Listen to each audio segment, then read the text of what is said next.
ada pertanyaan, nanti langsung tanya aja ya, maksudnya bisa diketik di chat atau bisa raise hand. Jadi kita, apa namanya, pertanyaannya itu seputaran pengajaran BIPA, entah itu aktivitas BIPA, kemudian aktivitas mengajarkan BIPA, mengajarkan budaya, kemudian apa yang pengen kalian ketahui gitu tentang pengajaran BIPA di Indiana ya. Mungkin sebelum mereka bertanya, kasih gambaran dulu deh, Indiana University Bloomington itu seperti apa. Kalau yang saya tahu dia punya banyak bahasa yang ditawarkan, kelas bahasa yang dia tawarkan. Benar-benar. Benar, ya. Benar. Jadi nama universitas saya itu Indiana University Bloomington. Kita biasa singkat dengan AYU.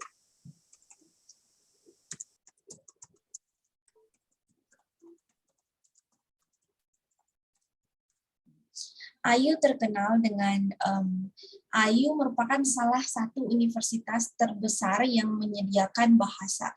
Jadi di AYU ada lebih dari 60 bahasa yang mereka sediakan. Kemudian karena program assistantship sangat banyak, misalnya ya, sekarang saya ngajar bahasa Indonesia, terus saya ditawarin untuk mengajar bahasa Indonesia tahun berikutnya.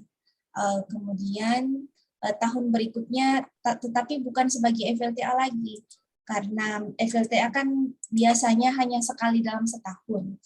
Karena case saya tidak bisa travel tahun lalu, jadi saya diberangkatkan tahun ini. Dan ini pertama kali dalam sejarah Fulbright, FLTA memberikan 2 tahun grantee untuk para penerima beasiswa FLTA.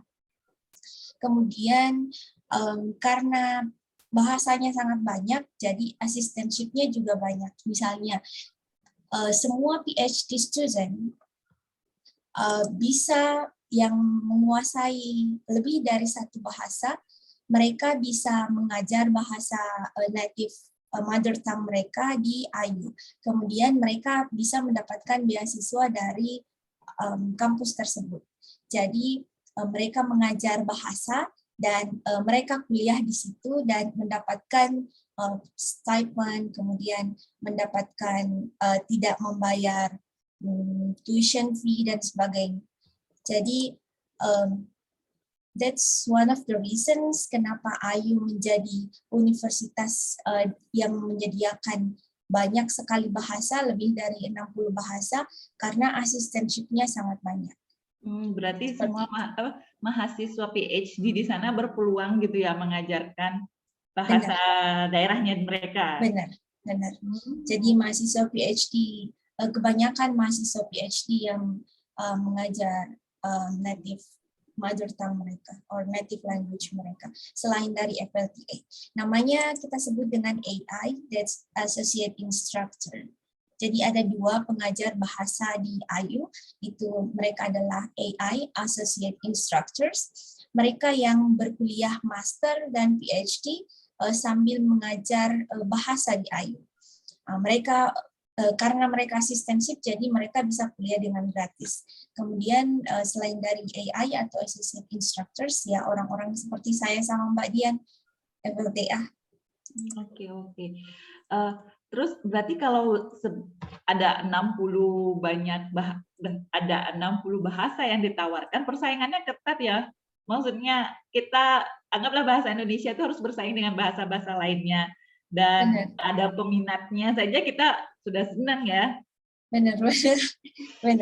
Biasanya yang banyak peminatnya itu yang most commonly taught language. Yang most commonly taught language itu bahasa yang diajarkan dari SMA seperti Spanish, French, seperti itu. Kalau yang less commonly taught biasanya mereka yang memang tertarik sama negaranya atau mau melakukan research di negara tersebut, atau biasanya yang heritage student.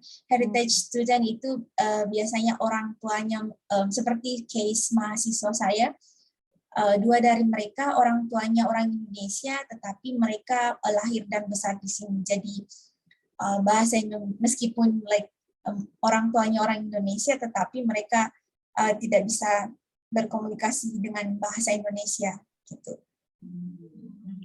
Nah, di sini ada pertanyaan nih di kolom chat. Izin bertanya, Miss, bahasa pengantar apakah yang sebaiknya digunakan dalam proses belajar mengajar BIPA?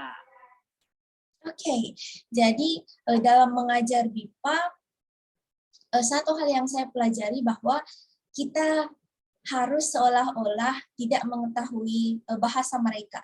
Jadi karena mereka pakai bahasa Inggris nih, jadi kita seolah-olah tidak boleh, kita seolah-olah tidak tahu bahasa Inggris. Jadi sebisa mungkin kita 100% berbahasa Indonesia.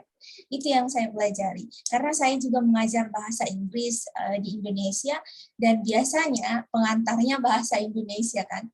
Nah, itu sebenarnya yang kurang tepat, karena teori ini pelajaran ini saya dapat ketika orientasi di IAI. Jadi saya mengikuti 2 kali orientasi untuk Fulbright, kemudian orientasi di kampus juga 2 kali, kemudian salah satu mata kuliah yang saya ambil untuk program ini. Jadi selain mengajar, kita juga sebagai mahasiswa. Jadi kita boleh mengambil 2 mata kuliah dalam 1 semester. Nah, dalam 2 tahun ini saya mengambil mata kuliah Methods in Teaching Less Common Talk Language. Jadi metode dalam mengajarkan Less Common Talk Language. Dan memang benar dari semua orientasi dan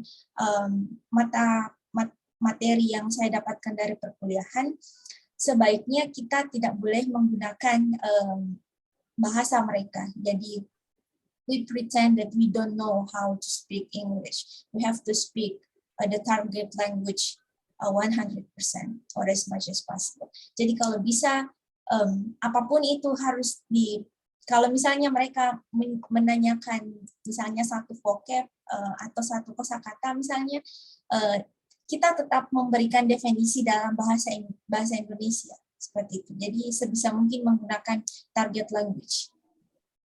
Oke. Kemudian pertanyaan yang nomor 2 ini, izin bertanya, Miss, seberapa besar sih minat mahasiswa belajar BIPA di IU? Oh, oke. Pertanyaan yang sangat menarik. Saya sambil admit ya. Jadi dari case student saya dan case dari students teman-teman yang lain, biasanya mahasiswa yang mengambil bahasa atau yang mengambil mata pelajaran selain dari bahasa Indonesia, bahasa lain misalnya bahasa Swahili atau bahasa Thailand, biasanya mereka memiliki motivasi yang sangat tinggi. Ini yang saya dapatkan perbedaan mahasiswa saya yang belajar bahasa Inggris dengan mahasiswa internasional saya yang mengajar bahasa Indonesia. Biasanya mahasiswa internasional ketika mereka mengambil mata pelajaran bahasa, mereka sangat highly motivated.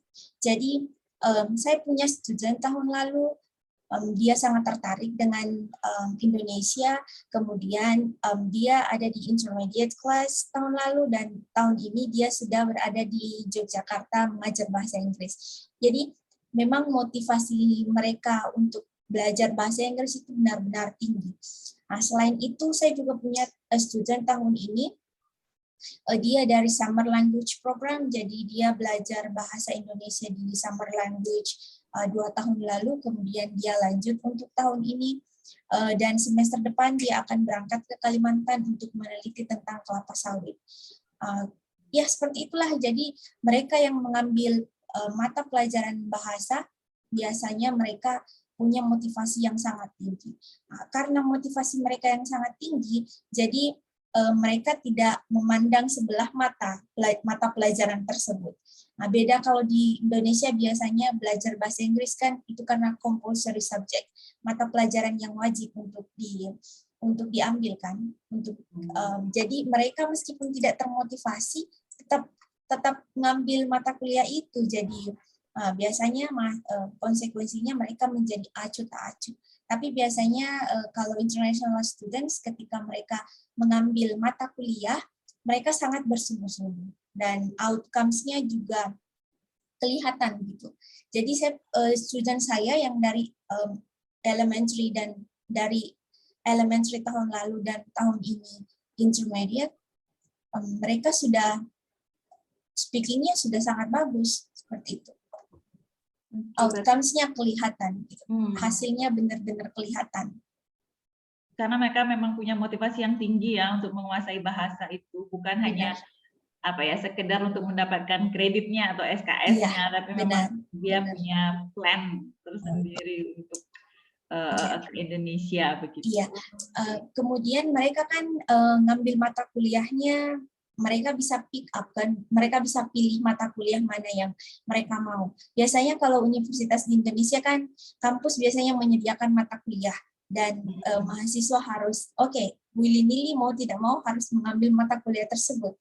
Kalau di sini mereka bisa memilih mata kuliah yang mereka suka dan terus enroll, register ke mata kuliah tersebut. Baik. Ini berikutnya ada pertanyaan dari Kristianus. Selamat malam, Miss. Izin bertanya terkait metode pembelajaran yang biasa Miss terapkan kepada mahasiswa BIPA itu seperti apa ya, Miss? Terima kasih. Metode pembelajaran. Biasanya kalau yang saya dapat dari Indonesia, biasanya kan metode mengajar itu ada beberapa metode, misalnya seperti TPR atau Grammar Translation Method, itu yang prinsip-prinsip dalam mengajarkan bahasa. Tetapi ketika tiba di sini, kami diajar 3 mode of teaching. Jadi mode of teaching-nya yang pertama itu interpretive, yang kedua itu interpersonal, yang ketiga itu presentational. Interpretive itu kayak lecturing. Jadi misalnya saya hanya menjelaskan tentang budaya Indonesia, khususnya tentang Bali. Jadi Bali itu selalu menarik untuk dicerita. Kalau interpretive itu kita hanya lecturing, jadi kita hanya menjelaskan dan mereka fokus mendengarkan. Bisa juga di akhir kita memberikan beberapa pertanyaan tentang lecturing tersebut. Jadi interpretive itu mereka menginterpretasikan materi-materi yang kita ajarkan, baik itu tentang bahasa maupun tentang budaya. Kemudian interpersonal itu seperti kita misalnya buat skenario, kemudian atau role play di mana mereka bisa punya conversation partner misalnya, atau mereka bercakap atau mereka berdiskusi dalam kelompok misalnya. Kemudian presentational, kalau presentational mereka akan diminta untuk presentasi tentang hal-hal misalnya yang sudah dipelajari di hari sebelumnya.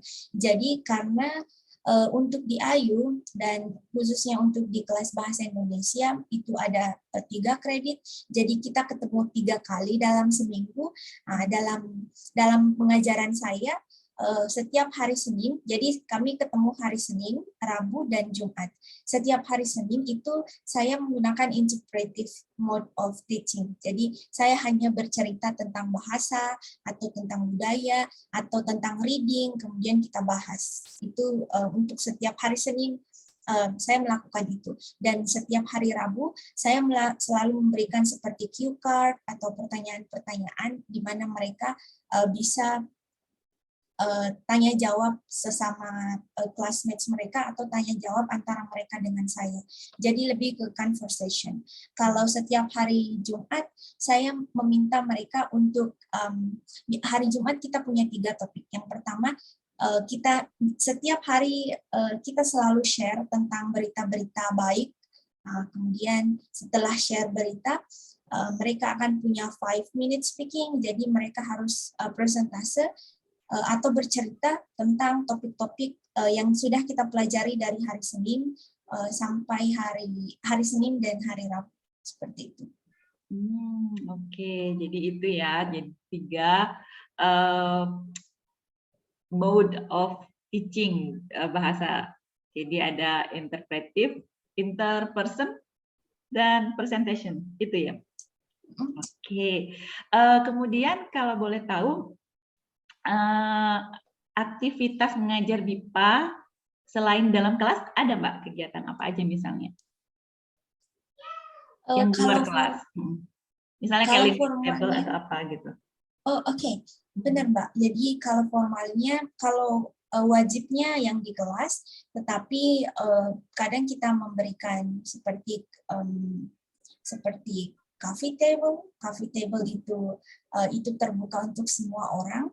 Jadi coffee table itu kita akan bercerita tentang budaya Indonesia, dan karena biasanya ada beberapa orang dari luar kelas bahasa Indonesia, jadi mereka tidak begitu tahu tentang bahasa Indonesia, jadi kita biasanya menggunakan bahasa Inggris dan kita hanya membahas tentang budaya. Terakhir kali saya membahas tentang marriage arrangement. Biasanya kan di Indonesia masih ada beberapa tuh yang menikah karena Dijodohkan. permintaan benar, karena dijodohkan atau permintaan orang tua kayak gitu. Dan itu selalu menarik untuk dikaji. Bagaimana tanggapan mereka tentang itu? Ya, di satu sisi beberapa orang mereka setuju karena it's just like a surprise for them to have a new partner, you know. Okay. Tetapi beberapa lagi mereka ya, karena taulah Amerika kan seperti negara liberal yang benar-benar sangat bebas begitu. Oke, ini pertanyaan berikutnya datang dari Mulyana. Bagaimanakah tanggapan mereka tentang bahasa Indonesia? Mungkin mereka ini maksudnya siswa ya, atau mungkin siswa yang ikut di coffee table itu yang belum tahu tapi ingin tahu gimana tanggapannya. Menurut saya bahasa Indonesia cukup mudah ya, maksudnya bagi student saya, karena saya selalu memberikan cultural reflection. Cultural reflection itu di mana mereka bisa menulis dan meng-compare bahasa-bahasa dan budaya Indonesia dan Amerika. Dan yang saya dapatkan dari cultural reflection itu terkait dengan bahasa, menurut mereka bahasa Indonesia cukup mudah. Jadi bahasa Indonesia sangat mirip dengan bahasa Inggris, khususnya tentang punctuation. Misalnya ya, seperti ketika anak kalimat dulu baru induk kalimat, kan biasanya induk kalimat kemudian anak kalimat. Tetapi kalau anak kalimat dulu biasanya dikasih koma setelah induk kalimat. Jadi hal-hal terkait dengan punctuation itu biasanya sangat sama dengan Indonesia. Kemudian terkait itu translation, ketika bahasa-bahasa kita ketika ditranslate ke bahasa Inggris itu benar-benar ngena. Jadi karena di beberapa bahasa mereka ketika ditranslate ke dalam bahasa Inggris biasanya kurang gurih gitu, kurang nyambung ketika harus menggunakan konteks yang berbeda. Tetapi sejauh ini menurut saya bahasa Indonesia ketika kita punya istilah atau apa saja, ketika kita translate ke dalam bahasa Inggris itu benar-benar ngena, benar-benar penggunaannya tuh tepat seperti itu. Jadi menurut saya tanggapan mereka sih bahasa Indonesia cukup mudah ya, apalagi ketika membahas tentang budaya. Kalau terkait dengan bahasa Indonesia, budaya Indonesia kan tidak bakal habis tuh untuk dicerita. Gitu. Iya betul. Ini ada pertanyaan lagi dari Zaini. Kenapa Ibu bisa kepikiran menjadi guru BIPA? Apakah satu kebetulan atau memang sudah ada nekat? Sebelum dijawab mungkin Mbak bisa cerita dulu. Sebelum menjadi FLTA, Mbak itu mengajar di mana dan asalnya dari mana? Karena memang di sini ada juga yang nggak dari Bali semuanya, karena mahasiswa MBKM ada yang dari Aceh, ada yang dari Jawa, begitu. Iya, mungkin bisa diceritakan dulu. Oke. Jadi saya dari Sulawesi Selatan.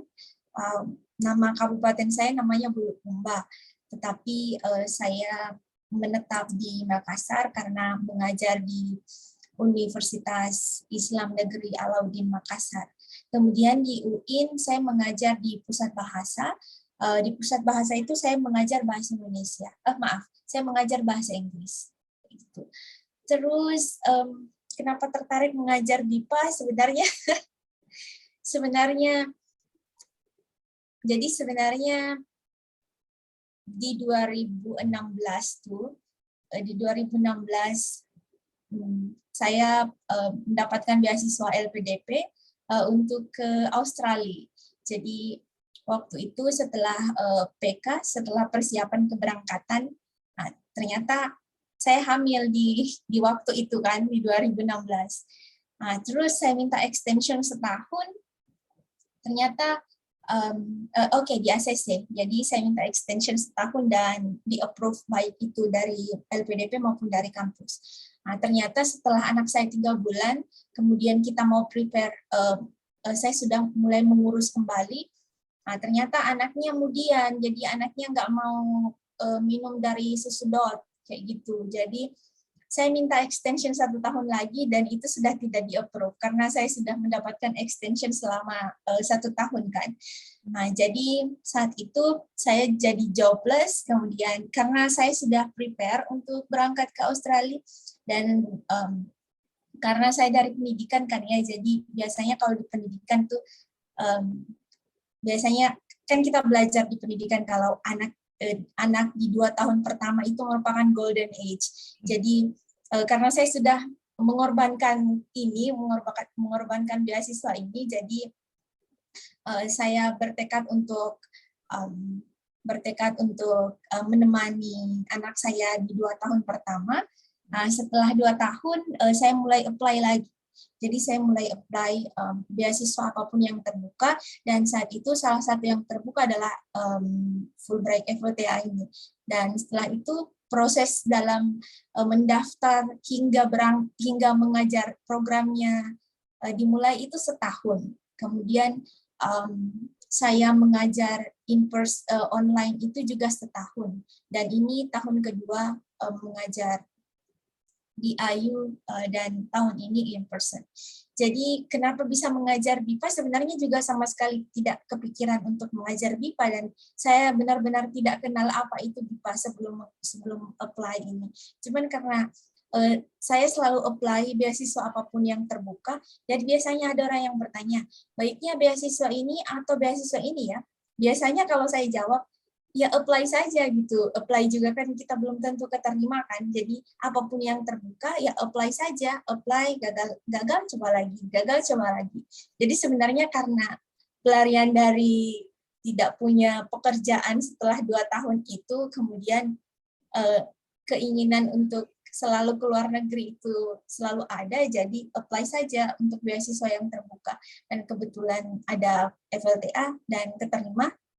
That's where I am right now. Seperti itu. Oke. Jadi apa namanya?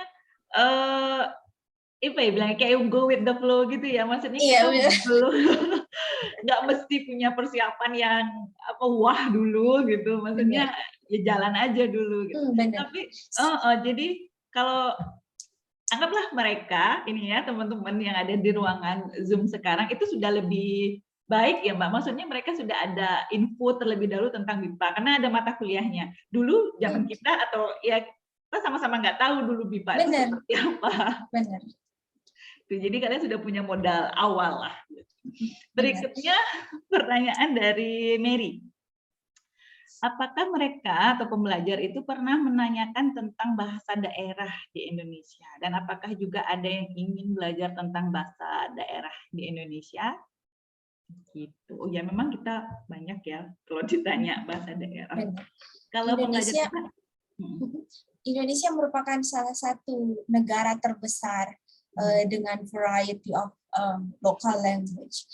Dan kalau mau mengajar bahasa daerah itu nanti susah milihnya mau daerah yang mana kan ya untuk menjadi representatif Indonesia itu sendiri. Karena kita punya banyak sekali bahasa daerah. Biasanya saya presentasi tentang bahasa local language.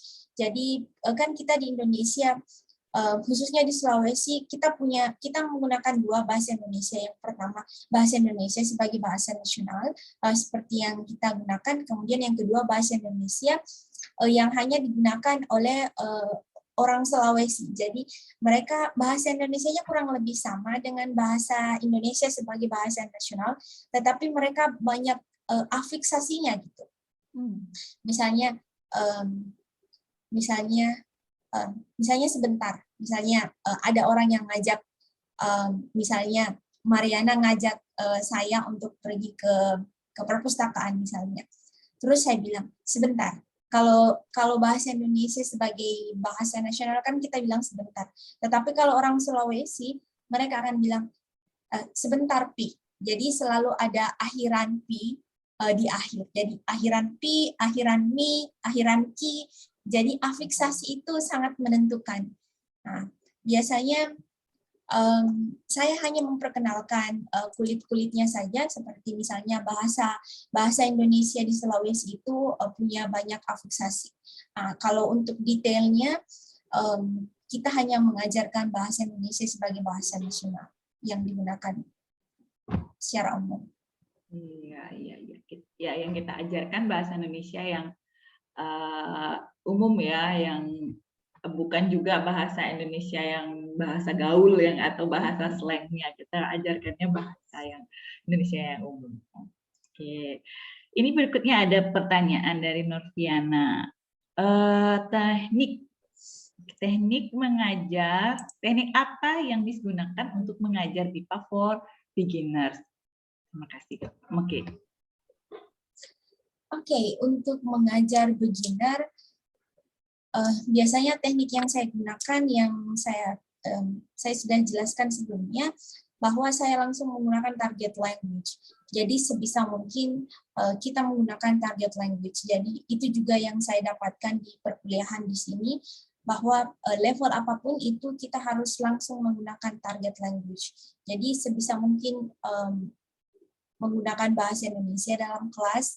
Kemudian karena semakin sering mereka mendapatkan exposure tentang target language, semakin banyak input yang mereka bisa dapatkan. Kan kayak kita kan, kita bisa speaking, kita tidak pernah diajar bagaimana membuat pertanyaan atau bagaimana kalimat positif menjadi kalimat negatif. Itu sebenarnya kita tidak pernah pelajari dan kita bisa dapat semuanya. Itu karena exposure dari lingkungan kita yang berbahasa seperti itu kan. Jadi itu metode yang sekarang digunakan, bahwa karena kita tidak pernah diajar hal-hal seperti itu dan kita bisa, jadi harusnya itu juga bisa berlaku di kelas. Jadi kita tidak harus mengajarkan, oke, ini pronoun, ini verb, dan sebagainya, ini jenis-jenis verb, itu tidak. Jadi langsung ke target language-nya, kemudian langsung ke kontekstualnya. Jadi kita tidak mengajarkan seperti part of speech dan sebagainya. Kita tidak mengajarkan hal-hal seperti itu. Biasanya kita hanya mengajarkan langsung dialog. Jadi misalnya kita di slides atau misalnya share screen tentang misalnya si A bercerita dengan si B seperti itu. Jadi langsung saja dalam bentuk contextual situation, kemudian menggunakan target language. Oke, jadi langsung menggunakan target language. Kemudian kalau pertanyaan lanjutannya deh, memberikan umpan balik, karena kan apa ya, mereka tuh pembelajar pemula dan mengenal bahasanya juga baru. Adakah mungkin cara memberikan umpan balik gitu supaya mereka itu tetap merasa semangat belajarnya gitu, atau apa maksudnya tidak putus asa gitu karena kita kasih umpan balik, karena ya memang pelajar pemula kan pasti ada kesalahan atau apa, gimana? Iya, benar. Yang saya dapatkan yang pertama pujian. Jadi pujian itu sangat powerful. Jadi kalau misalnya setiap kali mereka habis ngomong atau habis bercakap atau habis apa saja, sesering mungkin pengajar itu memberikan komplimen. Oke, bagus, mantap, keren. Jadi sebisa mungkin memberikan pujian sebanyak mungkin, jadi mereka termotivasi. Kemudian yang kedua, kita selalu menggunakan input plus one. Jadi jangan memberikan terlalu banyak materi dalam satu hari atau dalam satu kali pertemuan, misalkan itu materinya kecil, kita kenal less is more. Jadi semakin sedikit materi yang kita berikan, jadi mereka akan bisa hafal tuh kalau misalnya sedikit. Jadi karena dari sedikit itu mereka merasa oke, saya bisa menggunakan ini. Misalnya greetings ya. Dalam satu hari greetings untuk good afternoon, good morning, hal-hal itu saja itu bisa dalam satu hari. Jadi itu saja, yang greeting saja.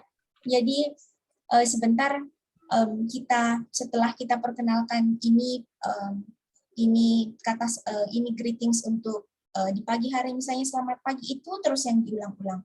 Terus nanti di akhir kita kasih senario, kita ciptakan satu skenario di mana mereka harus bertemu dengan temannya misalnya dari sini misalnya, atau mereka berjalan ke misalnya mereka berjalan ke perpustakaan, kemudian mereka bertemu dengan teman dari Indonesia seperti ini, kemudian mereka diminta untuk menyapa teman mereka. Jadi itu bisa satu meeting. Jadi hal-hal yang sesederhana itu, jadi mereka dalam satu pertemuan itu mereka bisa menghafal semua greetings misalnya. Jadi dari greetings itu mereka merasa pede gitu. Jadi kalau misalnya ketemu dengan orang Indonesia selanjutnya, mereka bisa menyapa dan mereka merasa bahwa oke, saya tahu bahasa Indonesia, saya tahu. Nah, jadi dari pertemuan pertama greetings, pertemuan kedua kasih lagi satu input yang sedikit saja. Jadi sebisa mungkin input plus one itu selalu di-apply. Jadi jangan memberikan materi yang too much kepada mereka, karena biasanya kalau mereka sudah tidak bisa follow pembelajaran, biasanya mereka down, dan seperti beberapa dari student dari teman kelas yang lain seperti bahasa Thailand, karena Thailand kan mereka tidak menggunakan Roman alphabet, mereka menggunakan alfabet tersendiri kan, huruf tersendiri. Jadi karena beberapa dari mereka sudah tidak bisa follow mata pelajaran itu, jadi mereka berhenti di tengah jalan kayak gitu. Jadi sebisa mungkin input plus one itu selalu di-apply. Jadi jangan memberikan materi yang terlalu banyak, sedikit saja, besok sedikit lagi, akhirnya jadi terkumpul seperti itu.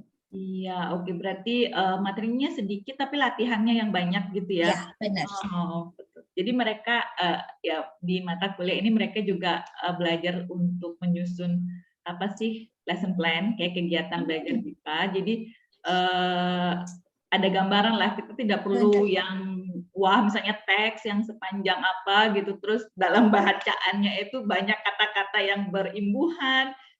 Pasti bakal susah gitu ya mengajarkannya itu. Analisisnya benar.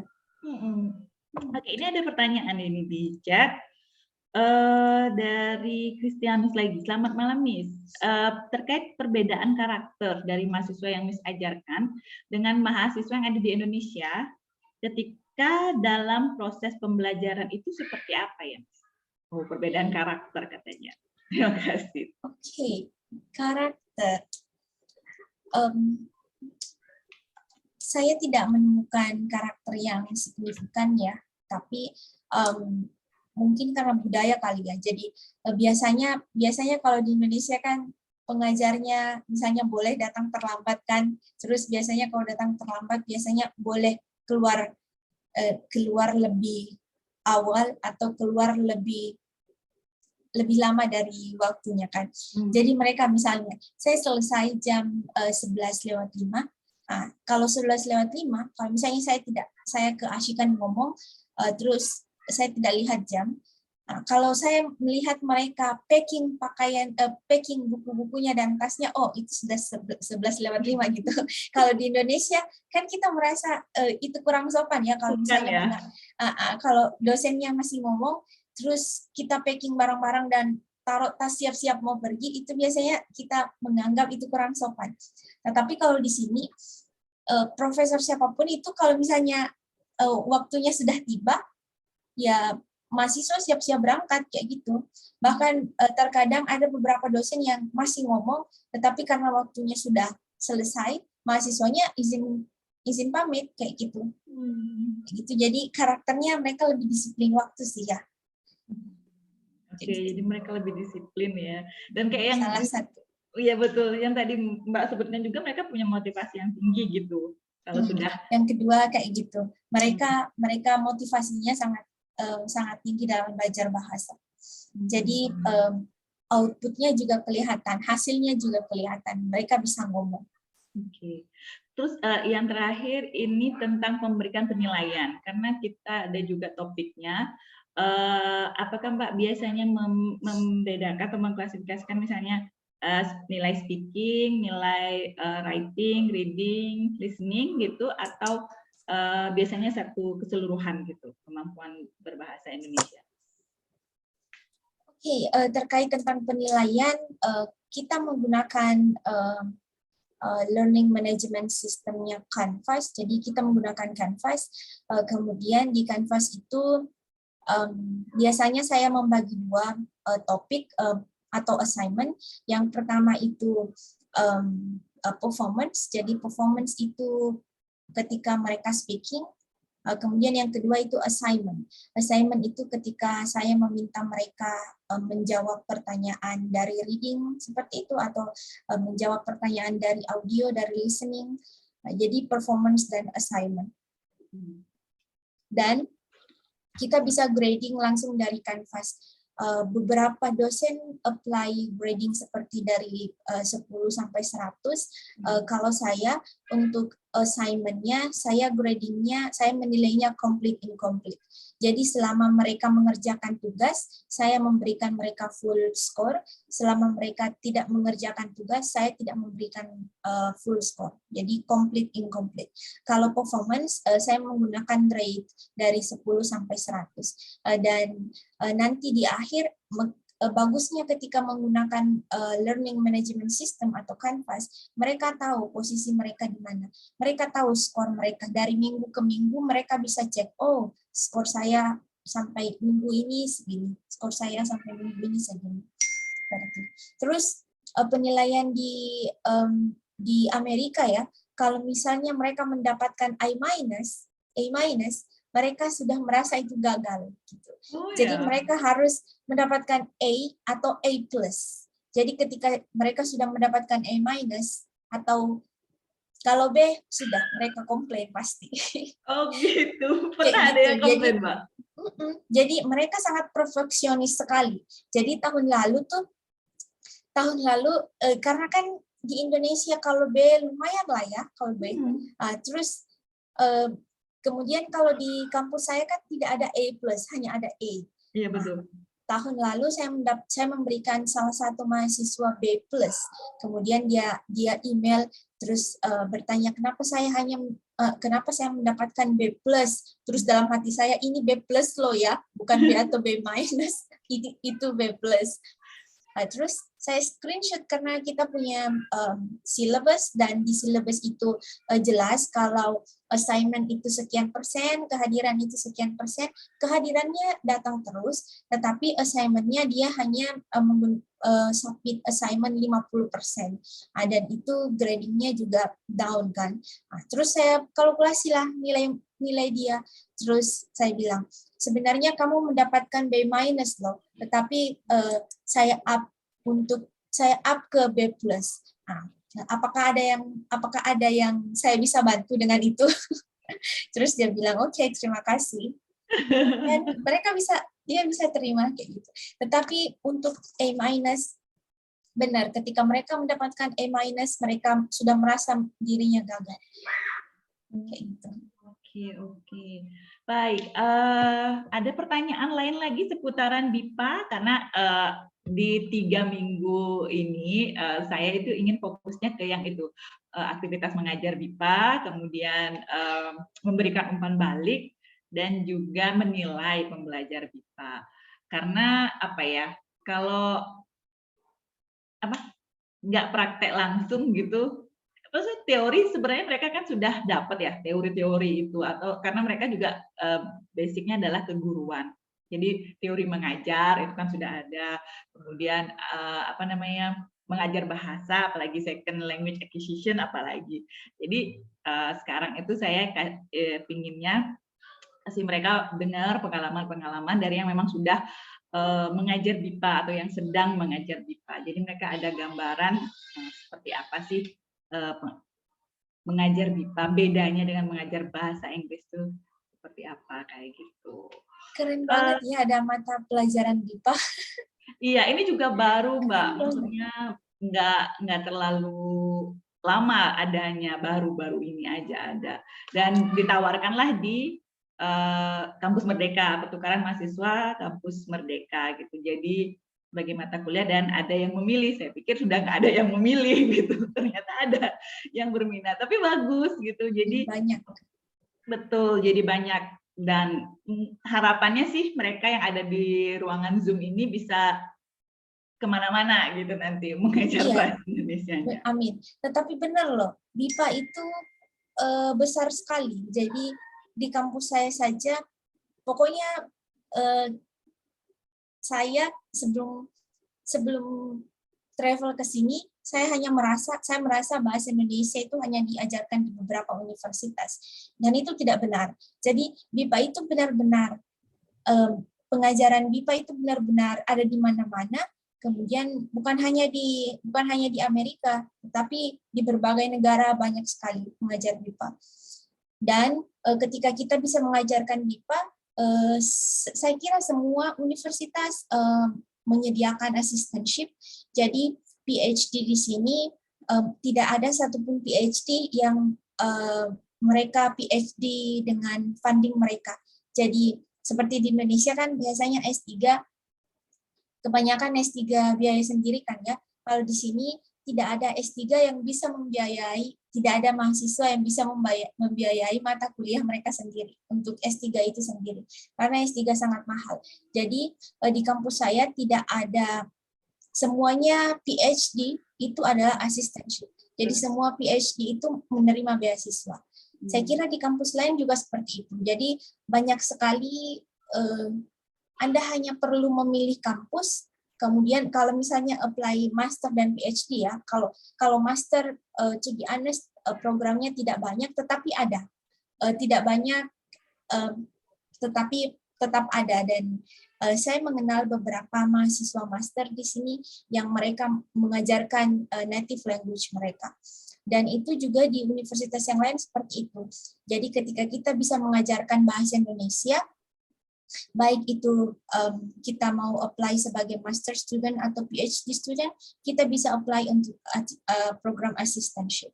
Selain dari program-program seperti Fulbright FLTA. Seperti itu. Jadi selain degree-nya dapat, selain master dan PhD-nya dapat, pengalaman mengajar BIPA-nya juga dapat. Jadi kemampuan kita mengajar BIPA bisa menjadi jembatan untuk kita mendapatkan degree untuk master dan PhD seperti itu. Oke, jadi peluangnya besar gitu ya, luas untuk mengajar BIPA. Ini ada pertanyaan lagi. Apa saja syarat untuk menjadi pengajar BIPA? Apa saja kah syarat untuk menjadi pengajar BIPA? Begitu.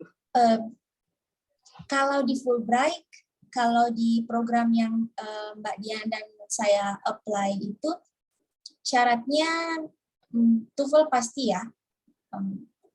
Syarat yang lain saya kira kita punya pengalaman mengajar bahasa. Kalau tidak punya pengalaman mengajar bahasa Indonesia, at least kita punya pengalaman mengajar bahasa Inggris. Itu aja sih. Kayak gitu. Iya, betul. Tidak ada yang benar-benar. Iya, tidak ada yang benar-benar wah gitu untuk syarat, selama pernah ya yang perlu itu pengalaman mengajar bahasa.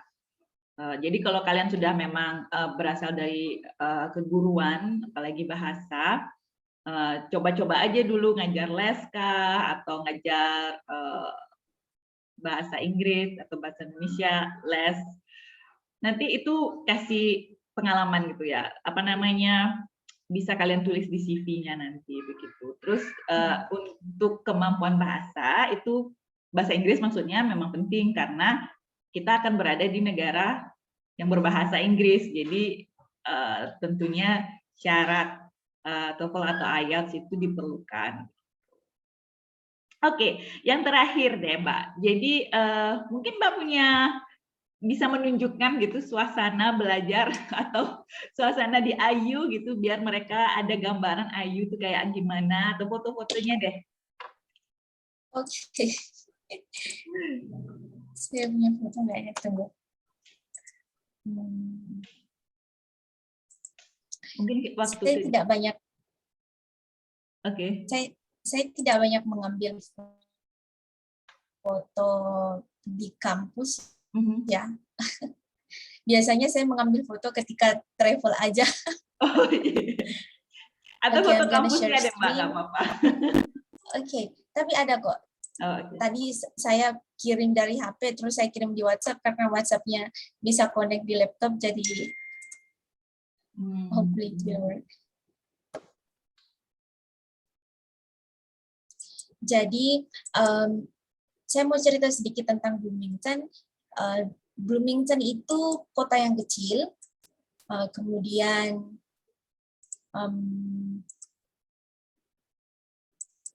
saya bisa bilang Bloomington itu kota yang damai.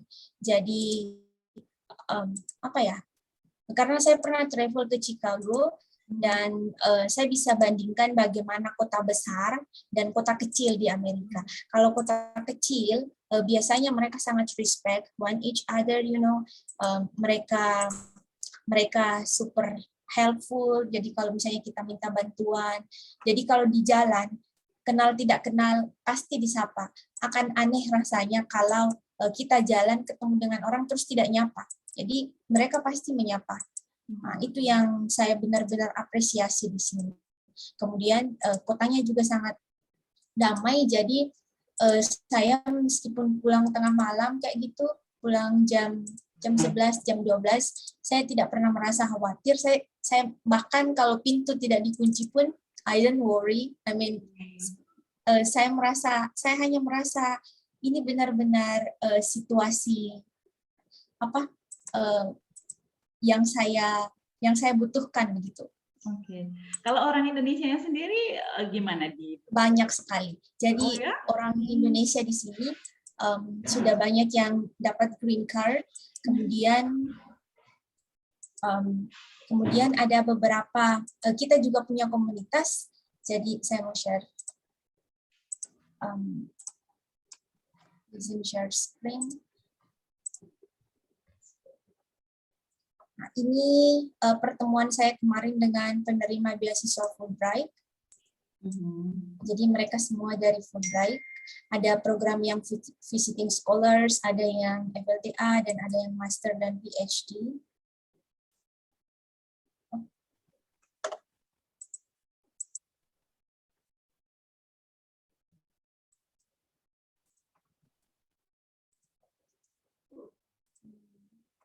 Kemudian saya juga punya komunitas, jadi ada satu komunitas namanya BISM.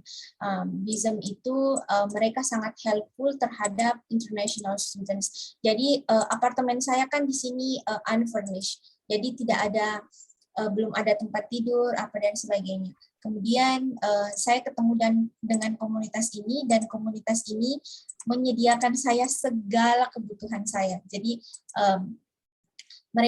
komunitas ini memberikan bantuan kepada international students, termasuk furniture, kemudian semua peralatan dapur, kemudian apapun. Jadi mereka juga selalu ngajak kita pergi jalan-jalan. Jadi akan selalu ada komunitas yang benar-benar sangat membantu gitu. Jadi terutama komunitas di gereja, biasanya kalau kita butuh bantuan, misalnya pick up dari airport dan sebagainya, selalu ada. Mereka selalu menyediakan bantuan. Nah, ini foto saya dengan background Ayu, tetapi background-nya agak blur. Kampusnya luas ya Mbak? Ada banget. Biasanya iya kampus-kampus besar di situ tuh luasnya kebangetan gitu. Maksudnya kalau kita bandingkan dengan kampus di Indonesia itu jauh gitu maksudnya. Karena ya kalau saya sendiri saya cuma tahu kampus yang ada di Bali itu kecil, apalagi ke tempat saya mengajar ya. Maksudnya kampusnya itu aduh apa ya, mepet banget gitu. Dekat-dekat, iya benar, mepet dari satu gedung ke gedung yang lain kan ya. Kalau di sini, kalau di sana itu bisa naik sepeda gitu dari satu tempat ke tempat berikutnya. Benar. Jadi kantor saya ke tempat di School of Education itu hanya berhadapan, tetapi it takes time. I need 15 minutes to walk. Jadi dari kantor saya, dari gedung HLS itu untuk ke School of Education, saya harus jalan 15 menit. Gitu. Jadi memang sangat luas. Padahal satu area kampus ya. Ya, dan mereka sangat suka sekali jalan, nggak kayak di Indonesia. Maaf, kalau di kampus saya tuh kalau mahasiswa saya dari satu gedung mau ke gedung sebelah, meskipun itu dekat, mereka ambil motor gitu. Kalau di sini kita jalan kayak gitu. Iya betul. Oke, kalau ngomong-ngomong culture-nya di sana, Mbak ada nggak cerita cultural shock gitu di sana yang apa ya? Mungkin yang keinget lah.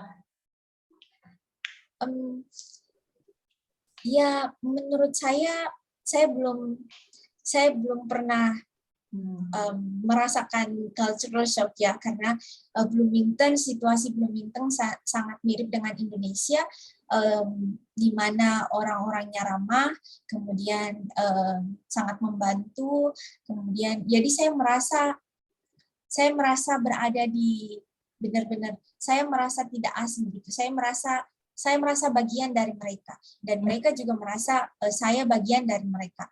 Jadi untuk saat ini kan ada tuh teori ketika kita berada di luar negeri ada yang honeymoon dulu kayak gitu, honeymoon phase kemudian gitu ya. Mbak Dian ingat nggak habis honeymoon apa? Cultural shock gitu, nanti lagi habis cultural shock, dan saya sudah hampir menyelesaikan fall, jadi minggu depan kita sudah libur untuk spring break, untuk Christmas. Jadi tanggal 10 Januari sudah masuk spring semester. Jadi anggaplah saya sudah menyelesaikan fall dan saya merasa masih berada di honeymoon gitu. Saya belum pernah sekalipun komplain atau merasa gimana gitu tentang cultural shock. Yang sedikit menyedihkan itu sih karena punya anak kan ya, jadi gimana rasanya jauh dari itu aja sih. Selain dari itu kalau sekeliling nggak ada, semuanya benar-benar sangat lingkungannya benar-benar sangat mendukung. Baik, terima kasih banyak Mbak Lely. Sama-sama, terima kasih atas undangannya. Terima kasih guys, sudah mendengarkan dengan setia. Atau ada pertanyaan lagi nggak sih sebelum kita mengakhiri? Mungkin saya akan foto ini dulu ya. Saya kasih tampilan yang galeri view. Saya mau tangkap layar dulu supaya ada dokumentasinya begitu. Semuanya yang bersedia membuka kamera silakan, kalau enggak apa-apa juga. Saya akan mulai dari yang halaman pertama. Smile everyone. Oke. Iya. Oke, berikutnya yang di halaman 2, ini ada 3 halaman ya. Oke. Ya. Dan yang terakhir. Oke. Ya. Baik, terima kasih semuanya yang sudah hadir dan sudah setia mendengarkan cerita kita. Tapi di balik cerita-cerita itu kita juga belajar ya. Jadi saya juga ada catatan nih tentang informasi-informasi yang sudah dibagikan sama Mbak Lely. Nah, yang lainnya kita akan bertemu lagi minggu depan. Yang lainnya juga semoga bisa belajar dari cerita-cerita kita tadi. Kalau BIPA itu tidak melulu di Indonesia saja, ada banyak peluang, luas peluangnya untuk BIPA. Jadi kalau memang ingin menekuni BIPA, bisa dimulai dari sekarang begitu. Baik, terima kasih semuanya yang sudah hadir. Mbak Leli, terima kasih dan terima kasih, semoga bermanfaat. iya, selamat pagi ya di sana ya, selamat beraktivitas Iya. untuk hari ini. Terima kasih Mbak Dian, terima kasih semuanya, sampai Selamat jumpa. malam semuanya. Terima kasih. Selamat pagi. Terima kasih. Terima kasih.